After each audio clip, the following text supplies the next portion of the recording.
अस्सलाम वालेकुम everyone, this is doctor ईमन परवेज़ और आज हम बात करने वाले एक बहुत ही इंपॉर्टेंट टॉपिक के बारे में जो है हीमोग्लोबिन।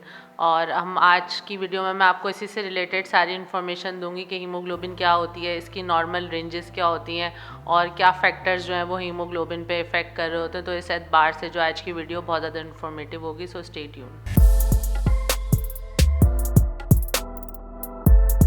तो स्टार्ट में बात करते हैं कि हीमोग्लोबिन क्या होती है।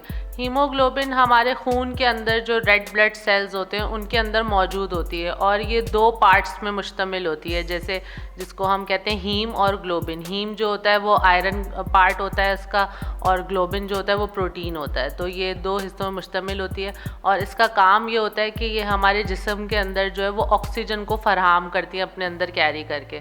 तो ये इसका फंक्शन होता है। तो इस वजह से आप इसकी इम्पोर्टेंस का अंदाज़ा लगा सकते हैं क्योंकि ये हमारे पूरे जिस्म के अंदर खून के थ्रू सर्कुलेट करती है और ऑक्सीजन फराहम करती है। तो ये इसका जो है सबसे इम्पॉर्टेंट रोल है और इसके कुछ फैक्टर्स होते हैं जो कि हम डिस्कस करेंगे कि जिसकी वजह से जो है इस पर इफ़ेक्ट पड़ता है, ये कम या ज़्यादा होती है।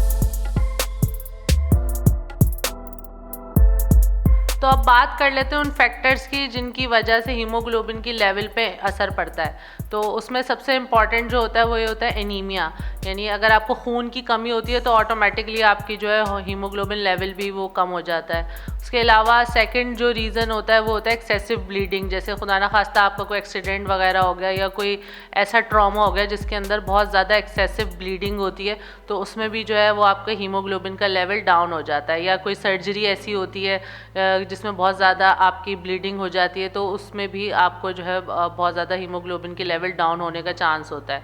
उसके अलावा अगर किसी को कोई बोन मैरो का डिसऑर्डर होता है, जैसे बोन मैरो का कैंसर जिसको ल्यूकीमिया कहते हैं, अगर किसी को वो है या इन्फेक्शन है तो उसको भी जो है हीमोग्लोबिन की कमी होने के चांसेस होते हैं।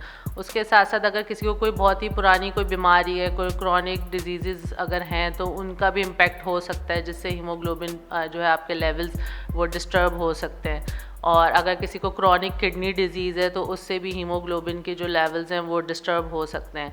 और अगर किसी का ये होता है कि हमारी एक नेचुरल लाइफ साइकिल होती है आरबीसीज़ टूटने की, कि वो कुछ दिनों के बाद जो है नेचुरली ख़ुद टूट जाते हैं और नए आरबीसीज़ बनते हैं। लेकिन कुछ लोगों का जो ये प्रोसेस होता है बहुत ज़्यादा फास्ट होता है, हीमोलाइसिस कहते हैं इस प्रोसेस को। तो अगर किसी के आरबीसीज़ बहुत ज़्यादा टूट रहे होते हैं, यानी रेड ब्लड सेल्स बहुत ज़्यादा टूट रहे होते हैं, तो उनकी भी हीमोग्लोबिन का लेवल जो है वो कम हो सकता है। और कुछ लोग जो है जिनकी डाइट अच्छी नहीं होती, यानी उनके मेल नरिश्ड होते हैं, ख़ास तौर पर उनकी डाइट में अगर फॉलेट, आयरन, विटामिन B6 और विटामिन B12 की कमी होती है तो उनको भी हीमोग्लोबिन की कमी के चांसेस होते हैं।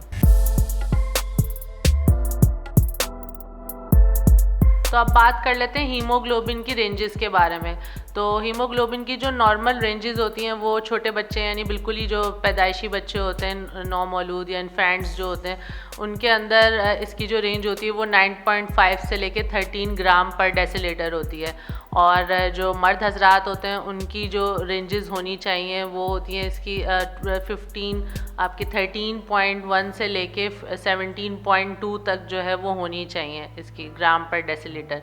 और फीमेल्स में जो इसकी रेंजेस होती हैं वो होती है 12.1 से लेकर 15.1 ग्राम पर डेसीलीटर्स। ये इसकी नॉर्मल रेंजेस हैं एडल्ट्स की। और उसके अलावा आप इसको चेक करवाने के लिए एक टेस्ट होता है CBC, कंप्लीट ब्लड काउंट। ये आप किसी भी लैब से करवा सकते हैं।